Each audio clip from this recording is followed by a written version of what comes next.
Hello friends, welcome back to my channel. Last video में हमने बात करी थी प्रीपोजिशन की और प्रीपोजिशनल फ्रेजेस की और उसके टाइप्स की कि वो कितने टाइप्स के होते हैं। आज हम बात करेंगे कैटेगरीज ऑफ प्रीपोजिशन। चलिए शुरू करते हैं। अब कैटेगरीज ऑफ प्रीपोजिशन होती क्या है, सबसे पहले उसके बारे में जान लेते हैं।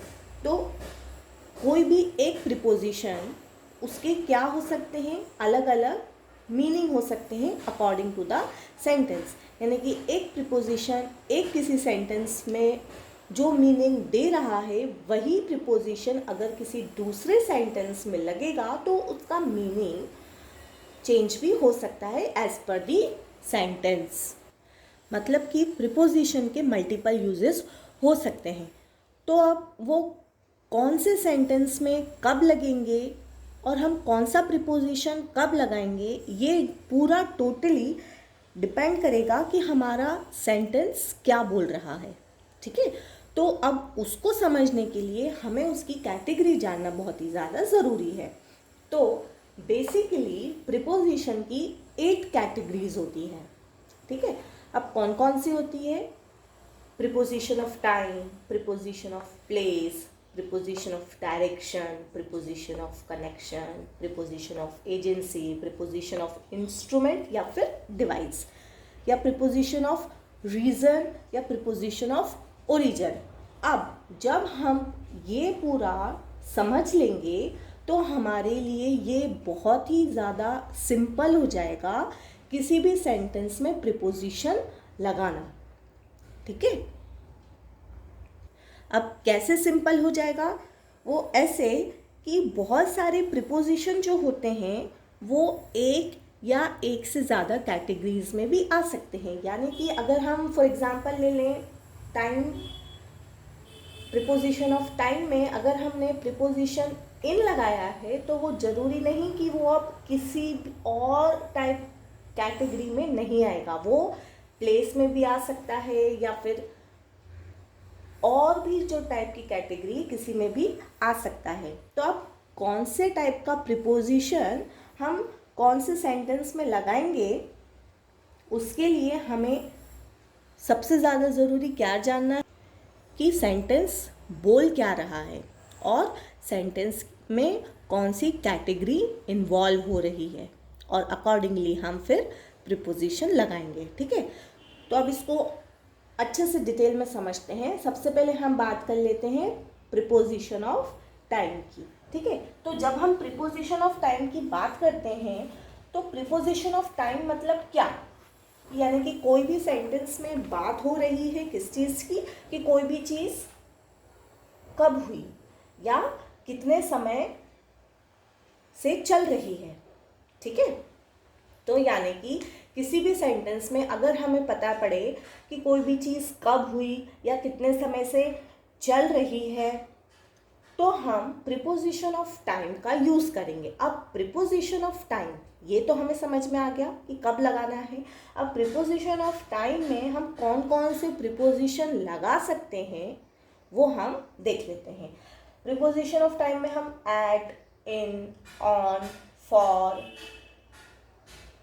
During, since, by, until, before, after, ये सारे जो प्रीपोजिशन है ये प्रीपोजिशन ऑफ टाइम की कैटेगरी में आएंगे। लेकिन ये तो हमने डिफाइन कर लिया कि जब भी समय की बात होगी, अभी किस टाइप का समय है ना, सेंटेंस में क्या सिचुएशन है और कौन से सिचुएशन में इन 10 प्रीपोजिशन में से कौन सा एग्जैक्ट प्रीपोजिशन आएगा वो अब हम डिटेल में देख लेते हैं। ठीक है, तो सबसे पहले हम बात कर लेते हैं प्रीपोजिशन की एट की। ठीक है, तो जब भी हम एक स्पेसिफिक टाइम या स्पेसिफिक डे की बात कर रहे होंगे, स्पेसिफिक शॉर्ट टाइम या फिर स्पेसिफिक शॉर्ट डे की, शॉर्ट टाइम या फिर शॉर्ट डे की, तो कौन सा प्रीपोजिशन आएगा? एट। ठीक है, नेक्स्ट है इन। अब जब हम किसी मंथ, ईयर या फिर स्पेसिफिक उस दिन के टाइम की बात कर रहे होंगे तो हम क्या यूज करेंगे? इन, यानी कि मंथ, ईयर या फिर उस पर्टिकुलर डे के टाइम की।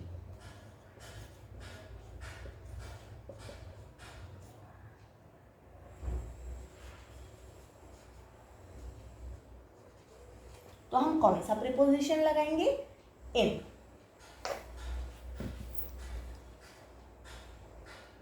नेक्स्ट आता है हमारा ऑन। ठीक है, तो प्रीपोजिशन ऑफ टाइम का थर्ड एग्जाम्पल है हमारा ऑन। तो ऑन हम कब लगाएंगे? जब हम किसी डेज की या फिर डेट की बात कर रहे होंगे। ठीक है, एग्जैक्ट डेज या फिर डेट। तो हम कौन सा प्रीपोजिशन लगाएंगे? ऑन। ठीक है, 4 नंबर पे आता है फॉर। अब फॉर हम कब लगाएंगे? जब भी किसी सेंटेंस में टाइम ड्यूरेशन बताई जा रही हो। ठीक है, टाइम ड्यूरेशन से रिलेटेड सेंटेंस अगर होगा तो हम कौन सा प्रीपोजिशन लगाएंगे? फॉर। ठीक है, अब सिंस भी क्या है? प्रीपोजिशन ऑफ टाइम का एग्जाम्पल। अब सिंस हम कब लगाएंगे? जब भी कोई भी इवेंट पास्ट में हो गया हो या फ्यूचर में हो गया हो या फिर प्रेजेंट में चल रहा हो। ठीक है, यानी कि अगर हम ये बोलें कि कल रात वो जाग रहा था, या फिर ये बोले वो पिछले 5 दिन से छुट्टी पर है, या वो अगले 5 दिन तक ऑफिस नहीं आएगा, तो इन सेंटेंस में हम क्या यूज करेंगे? सिंस यूज करेंगे। यानी कि कोई भी continuous event from a specific point, continuous event हो रहा है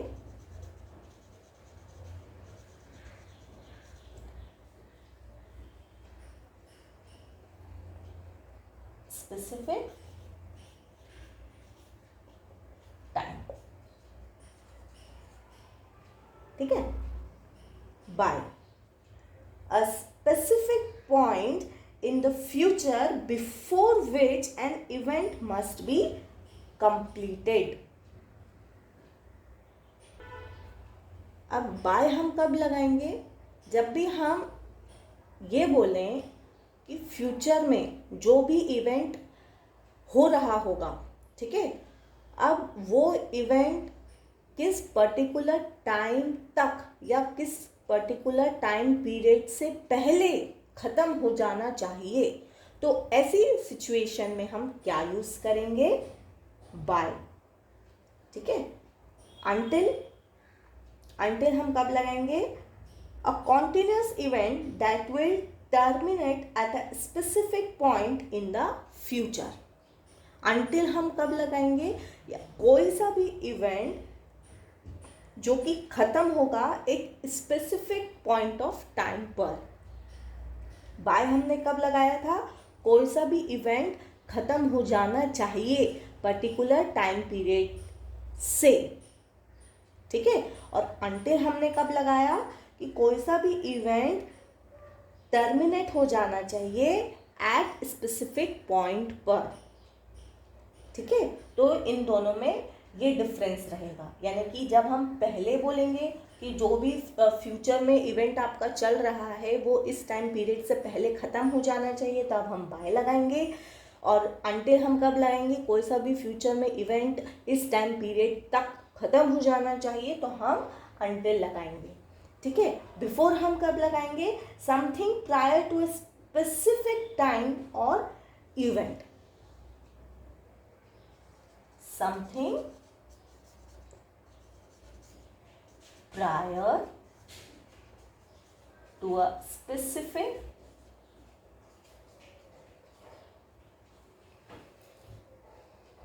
time। किसी भी स्पेसिफिक टाइम की प्रायोरिटीज के बेसिस पे हम बिफोर लगाएंगे, ठीक है। और आफ्टर हम कब लगाएंगे?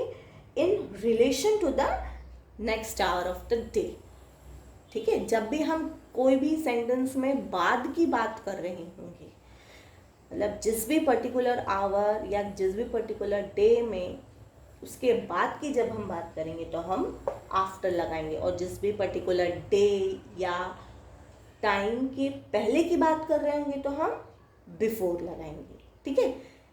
अब सेंटेंस में इनको कैसे फ्रेम करते हैं देख लेते हैं। अब ये सेंटेंस है। अब इस सेंटेंस में हमें ये डिफाइन करना है कि हम कौन सा प्रीपोजिशन लगाएंगे, ठीक है। तो अभी हमने कौन सी कैटेगरी पढ़ी थी? Preposition of time. अब प्रीपोजिशन ऑफ टाइम में हमने 10 टाइप्स के प्रीपोजिशंस पढ़े थे, ठीक है। यहाँ पे मैं लिख देती हूँ। तो ये हैं हमारे प्रीपोजिशन ऑफ टाइम। कौन कौन से? At, in, on, for, during, since, by, until, before, after, ठीक है। अब इसको सेंटेंस में हमें फ्रेम करना है, ठीक है। अब कैसे करेंगे? सेंटेंस क्या है? लेट्स मीट डैश नून।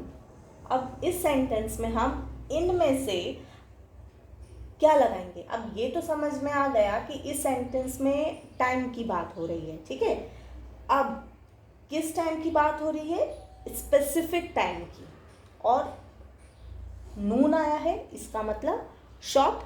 नून थोड़े ही समय के लिए होता है, यानी कि शॉर्ट टाइम पीरियड की बात होती है। तो जब शॉर्ट टाइम पीरियड की बात होगी तो हम कौन सा प्रीपोजिशन लगाएंगे? एट, ठीक है। नेक्स्ट सेंटेंस है हमारा, Chris arrive dash 1 o'clock। Chris 1 बजे पहुंचा। अब इस सेंटेंस में समय आ गया, यानी कि प्रीपोजिशन ऑफ टाइम है ये, ठीक है, डन। अब ये कौन सा प्रीपोजिशन लगाएंगे इसमें? इसमें क्या टाइम की बात हो रही है? शॉर्ट टाइम, यानी कि एग्जैक्ट टाइम बताया गया है 1 o'clock, तो हम लगा देंगे at 1 o'clock। Next sentence, dash Tuesday I went to the shop, ठीक है। अब यहाँ पे कौन सा प्रीपोजिशन लगेगा? तो सबसे पहले हमें ये पता लगाना पड़ेगा कि कौन सी कैटेगरी में आता है, ठीक है।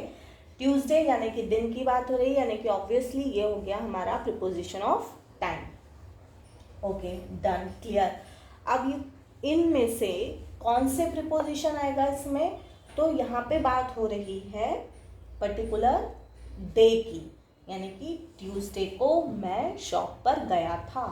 तो जब पर्टिकुलर डे या डेट की बात हो रही हो तो हम क्या लगाएंगे? On Tuesday I went to the shop.